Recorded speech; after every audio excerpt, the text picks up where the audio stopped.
Jadi aku mau cerita dulu tentang pengambilan rapot, ya, budaya mengambil rapot di kalangan masyarakat Indonesia. Ya, di video pertama aku sudah bahas, memang ada yang mendukung, ada yang tidak mendukung, tapi lebih banyak yang mendukung dan banyak terhibur. Jadi kalau bicara tentang ngambil rapot, ya, sekolah ini bisa terdiri dari dua jenis. Satu, sekolah yang tidak mengharuskan orang tuanya mengambil rapot, tapi cukup anak muridnya saja. Dan yang kedua, sekolah yang mengharuskan orang tuanya ngambil rapot. Jadi kebetulan sekolah anakku itu sekolah yang mengharuskan mengambil rapot. Jadi mau nggak mau ambil rapotnya, ya kan? Itu beberapa hari yang lalu, kalau nggak salah minggu lalu. Jadi kalau aku berpikir harus sebetulnya orang tua ngambil rapot. Karena apa? Wali murid bisa mengkomunikasikan apa-apa saja kelebihan dan kekurangan dari si anak tersebut. Kan begitu, ya. Tapi sayang sekali banyak orang tua, ya entah kenapa ya, mungkin karena faktor kesibukan, ya dia tidak sempat untuk ngambil rapot anaknya. Ya mungkin ya bapaknya kerja, mamanya juga kerja. Ada juga bapaknya kerja, mamanya mungkin sibuk ngurus anak, kan begitu. Yang lebih repotnya lagi, yang paling bahaya, mamanya kerja, bapaknya sibuk ngurus anak di rumah. Kalau itu nggak balik Bepor TV. Ya kan? Jadi karena saking sibuknya orang tua, jadi mereka enggan, nggak mau mereka ini ngambil rapot anaknya. Ya mungkin kebanyakan faktor kesibukan, ya kan. Dan disinilah budaya pinjam meminjam orang tua terjadi. Di telepon lah itu kan, Eda, minta tolong dulu ya, kalau ngambil rapot kau Eda, sekalian ambil rapot anakku ya. Oh iya Eda, aman itu, sap, kan begitu. Datang lagi bapak-bapaknya mungkin kan, di telepon lah mungkin laiknya, Laik, minta tolong dulu nanti kalau ngambil rapot beremu nanti tolong diambilkan juga ya.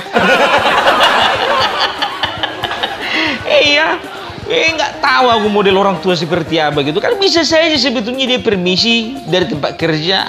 Ya aku rasa pun juga bosnya itu akan mengerti itu kalau cuma sekedar ngambil rapot, kan begitu. Yang parahnya lagi, ya,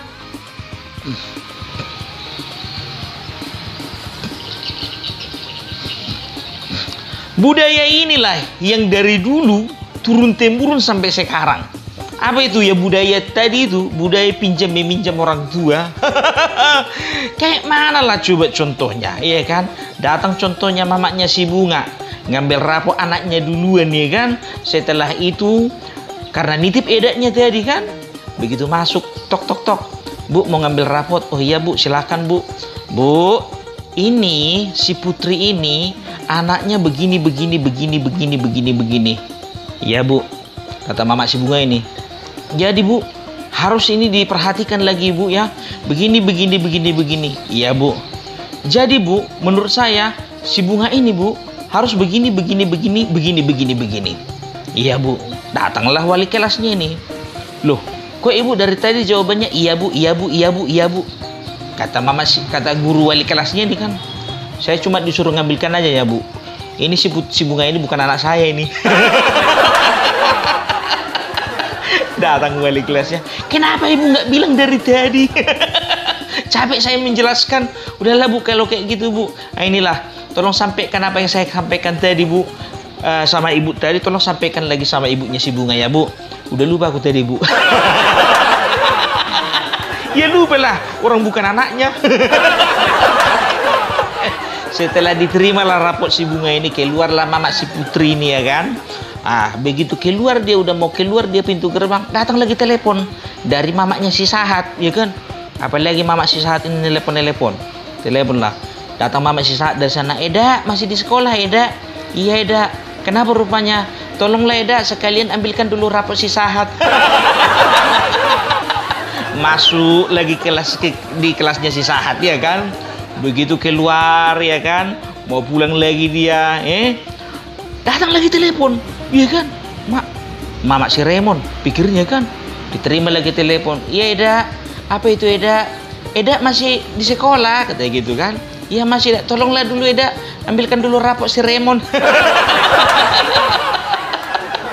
Begitu juga masuk lagi dia kelas si Raymond ya kan, ambilkan lagi rapotnya, balik lagi ya kan. Enggak kira-kira begitu mau pulang dia mau keluar gerbang, datang lagi telepon dari Mama si Mawar ya kan. Mama si Mawar lagi ditelepon lah kan, diangkat lah. Dari sebelah telepon lah Mama si Mawar.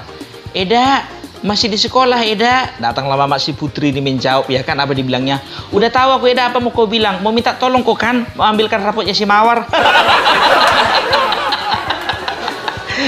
Datanglah Mama si Mawar dari ujung kan, kok tahu dukun ya? No, nabi gila dia apa namanya mengambilkan rapotnya si Mawar, namanya kawan kan. Tahu enggak kalian? Orang jam 11 udah siap pulang dari rapot. Mama si Putri ini sampai jam 3 sore asik aja ngambil rapot anaknya kawan-kawannya. Makin lama pulang. Jadi biar tahu kalian ya kan, besoknya itu ngambil rapot lah dia di SMP, yang tadi SD ya kan. Di SMP dia ngambil rapot, datanglah dia kan biasa itu ada grup ya kan, orang tua murid kelas 1A SMP gitu kan, ditulisnya lah di WA grup ya kan, pengumuman bagi barang siapa orang tua yang tidak bisa mengambilkan rapot anaknya besok, saya menerima jasa penyewaan orang tua murid. Sebelum diminta tolong bikin pengumuman dia dulu, karena dia tahu kejadian kemarin akan terjadi lagi. Tahu enggak kalian, kurasa ini bisa jadi bisnis musiman terbaru ini, menerima jasa penyewaan orang tua murid. Mama si Putri tadi tinggal bikin kartu nama dia. Jadi tolonglah orang tua murid ya kan, untuk kalian kita sebagai orang tua murid, kalau memang guru minta untuk diambilkan rapotnya, ambillah ya kan, jangan nitip kayak gitu ya kan, itu bisa repot itu, karena kita jadi nggak tahu nanti jadinya apa yang harusnya kita berbagi dari anak kita ya kan. Tahu nggak kalian, ada 3 jenis orang yang nggak mau ngambil rapot ya kan dari anak-anaknya. Yang pertama, faktor kesibukan, sudah jelas ya kan. Yang kedua ya kan, menghindar dari tunggakan. Mungkin masih ada uang sekolah tuh, uang buku yang belum bayar kan, begitu kan. Daripada aku menjawab itu, lebih baguslah aku minta titip dulu sama Ida Sianu kan, begitu kan. Yang ketiga, tahu enggak kalian? Tipe yang ketiga itu takut dia diminta uang salam-salam. Sebetulnya nggak diminta, cuma segan dia kan. Minta tolonglah sama Ida si Putri, nanti malas pula mengeluarkan uang untuk salam-salam guru itu lagi. Itu dia. Yang paling parahnya lagi, ada orang kayak gitu ya, dari kelas 1 SD anaknya sampai tamat 3 SMA. Itu artinya kan 6 tahun SD, 3 tahun SMP, 3 tahun SMA, artinya 12 tahun. 12 tahun tidak pernah dia ngambil rapot, selalu pinjam orang tua murid orang lain. Mungkin ini termasuk golongan yang 3 tadi, takut diminta uang salam-salam. Kan bisa juga heran ya kan, kalau sempat mamanya si Putri tadi 30 yang nitip contohnya ya kan, wali murid kan juga jadi bingung. Jadi di kelas sana, sekarang kelas sini, nanti di kelas yang sana kok itu aja orangnya. Karena apa, mama si Putri tadi sudah dapat fee. Jadi itulah kan, waktu aku ngambil rapot kemarin, baru kemarin itu aku ngambil rapot anaknya baribanku ke sekolahnya, beda sekolah dengan sekolah anakku ya kan. Ku tengok ya kan, karena memang terakhir aku dipanggil ya kan, namanya juga orang tua pengganti, lumayan 50.000. Jadi karena memang nggak bisa mengambilkan rapot orang tua, jadi aku yang ngambil rapot ya kan. Karena aku terakhir, ku tengok tinggal 3 lagi rapot dipegang ibu ini kan. Loh Bu, itu kok rapotnya dibawa pulang? Aku bilang begitu kan. Iya Pak, ini nitip ini sama aku ini, katanya gitu kan. Loh bisa rupanya nitip sama ibu? Aku bilang begitu. Iya Pak, karena mereka tetanggaku ini semua, yang 3 orang muridku ini, katanya gitu. Oh gitu ya Bu ya. Oh karena tetangga bisa nitip sama ibu. Aku bilang begitu. Ya gitulah Pak, kira-kira nggak enak sama tetangga katanya kan. Oh iyalah kalau begitu, pikirku gitu kan. Ya begitu pulang aku ya kan, aku tengoklah kelas sebelah ya kan, di bawah ibu inilah rapot itu ya kan. Lu kok nggak ada bagi rapot di sini? Pikirku gitu. Sekali orang. Iya kan? Kok nggak ada bagi rapot di kelas yang sebelah ini? Pikirku gitu kan. Ku tengok ibu itu bawa tumpukan rapot. Kalau dihitung-hitung semuanya ada sekitar 35 rapot. Berarti kan itu 30 anak kan? 35 anak, iya kan? Ku tanya, Bu, kenapa dibawa pulang lagi rapotnya, Bu? Nggak ada orang tua menjemput rupanya. Kayak mana lah, Pak? Semua anak muridku ini tetanggaku. Jadi nitip semua sama aku.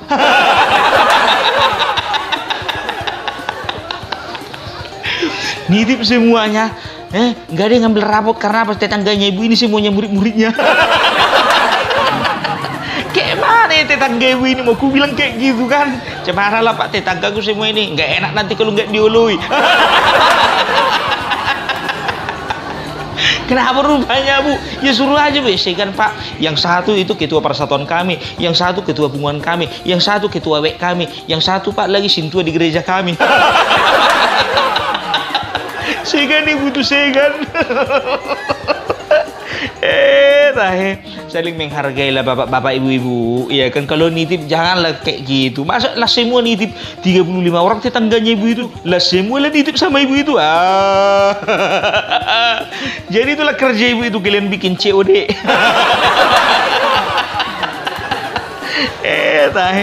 Ya kan. Tapi tahu enggak kalian, kalau dipikir-pikir memang ya kan, mau sekolah yang ini dan itu, ya kan, apalagi anak SD, memang harus orang tua murid yang mengambil. Nggak bisa itu diambilkan guru, diambilkan murid langsung. Kalau SMP sama SMA, ya kan, kalau misalnya ngambil rapot mereka langsung, nggak ikut orang tua, masih mengerti mereka apa yang disampaikan guru-gurunya. Nah, ini bahasa Indonesiamu ini kurang bagus ini. Untuk nanti di semester berikutnya itu harus diperbaiki lagi, Nak ya. Ya Bu, tingkatkan lagi belajarnya ya. Ya Bu, jangan kebanyakan main game ya Nak. Ya Bu. Ya udah, kalau kayak gitu bawa pulang, kirim salam sama Mama. Makasih ya Bu. Kan gitu aja. Kan udah aman kan begitu, orang tua mengerti. Paling orang tuanya nanya, apa dibilang guru tadi? Ya, dibilang guru harus rajin belajar, Mak. Harus lebih ditingkatkan lagi kan begitu. Tapi kalau anak SD memang sudah selayaknya dan sepatutnya diambilkan orang tua. Kan bisa repot urusannya kalau sempat anak-anaknya itu yang menerima rapot langsung, nggak ikut orang tua. Contoh. Raguel, maju Nak. Nah, ini rapotmu, ya. Kau lihat dulu ini bahasa Inggris ini, bisa merah nilaimu. Perbaiki ya. Tingkatkan lagi belajarmu nanti ya Raguel ya. Gara-gara si itunya Bu. Ulangan aku diganggu terus. Ya udah, duduk kau. Datang lagi satu lagi kan. Alen, maju kau Nak. Ya maju dia. Alen, perhatikan dulu ini. Matematikamu ini nilainya ini juga gak bagus ini. Ibu pun malu melihatnya ini. Katanya gitu kan. Biar aja Bu, gak suka aku lihat gurunya. Datang yang terakhir, giliran si Andre, iya kan? Datanglah ibu guru ini. Andre, maju Nak. Ya kan, majulah si Andre ini.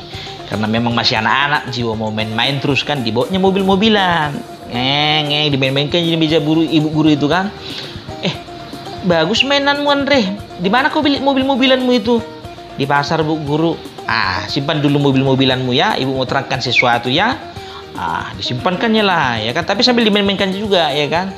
Andre, ini rapotmu ya. Ini matematikamu harus diperbaiki. Udah hampir merah ini, masa cuma 75.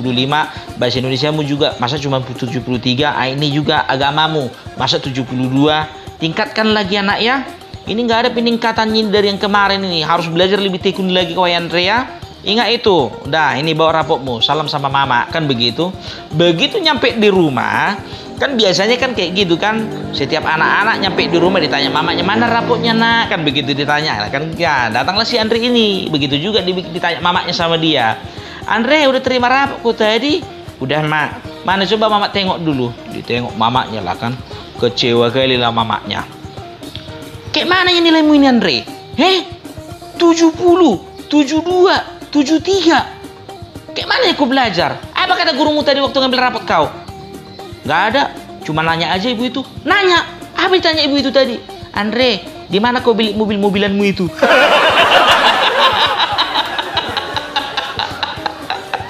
Padahal maksud mamanya itu kan sesuatu yang berkaitan dengan pengambilan rapot itu. Datang si Andre dibilangnya pula di mana dibeli mobil-mobilan Bu itu. Itu juga ada satu ceritaku. Kalau ini namanya si Yeremia ini ngambil rapot juga, ya kan? Jadi si Yeremia ini ngambil rapot. Dipanggil ibu gurunya. Yeremia maju ke depan, maju. Kau perhatikan dulu nih Yeremia. Kau tengok dulu nilaimu ini. Bikin malu aja kau. Coba perhatikan dulu. Dari 35 siswa, kau peringkat ke 34. Enggak diajari mamamu kau. Enggak diajari mamamu kau. Ngamuk lah ibu itu. Datang si Yeremia, dia bilang, Bu, kan ibu mamaku. Oh iya ya, aku rupanya orang tuamu ya. Gak usah keras-keras Yere, bikin malu mama aja kau. Lupa dia kalau yang di hadapannya itu muridnya itu mama apanya, anak kesayangannya. Jadi ada satu ceritaku lagi tentang pembagian rapot. Kalau misalnya di sekolah lain mungkin tidak diperbolehkan yang namanya menyalam-nyalam guru, ya kan, dilarang. Ya, tapi ada juga beberapa sekolah yang memperbolehkan. Kan sebetulnya nggak salah, ya kan? Kita hanya sekedar mengucapkan terima kasih. Kalau dibilang bayar balas budi, nggak terbayarkan budinya seorang guru itu, enggak. Ya, tapi kadang-kadang kita sebagai orang tua pengenlah memberikan sedikit saja, kan begitu. Ya, justru kita sakit hati kalau misalnya ditolak sama si ibu, kan begitu. Jadi karena memang orang tua murid di sana care baik-baik, ya mau dikasih nggak apa-apa, nggak dikasih juga nggak apa-apa, kan begitu. Jadi sama seperti cerita kemarin, ya selalu ada kecemburuan antara guru wali kelas dan juga guru bidang studi di saat pembagian rapot. Karena apa? Kalau terima rapot itu biasanya yang dapatkan kan wali kelas. Kalau guru bidang studi jadi biasanya itu, ya kan, walaupun mereka itu nggak mengharapkan, ya kan, tapi menginginkan. Enggak lah, kalau guru-guru bidang studi itu udah guru-guru yang siap tempah, kan begitu. Mereka akan melihat segala sesuatunya dengan positif. Jadi adalah satu guru bidang studi di sekolah tersebut, ya kan. Ini agak iseng ini, ya kan, agak diintip kawannya yang wali kelas, ya kan begitu. Jadi diintip kapan ada jalang-jalang masuk ke tangan ibu itu kan. Langsung di WA-nya ibu itu, ya kan. Di WA-nya. Ups, cair.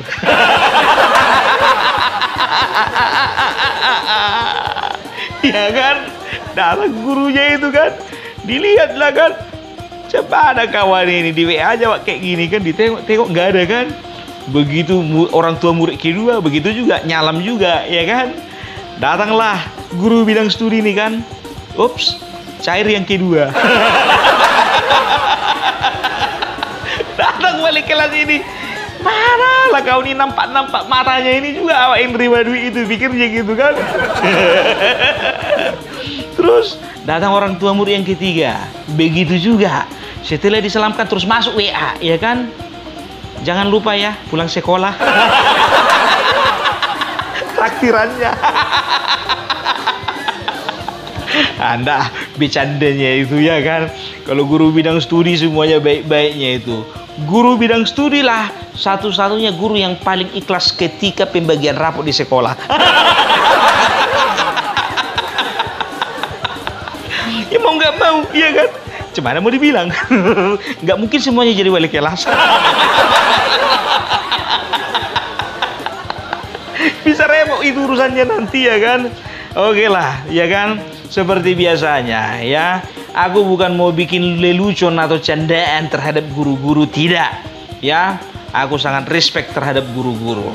Dari akhir kata, aku mau mengucapkan sekali lagi sama guru-guru yang ada di seluruh dunia, seluruh Indonesia ini. Ya, terima kasih Bapak, terima kasih Ibu. Salam Parbellak.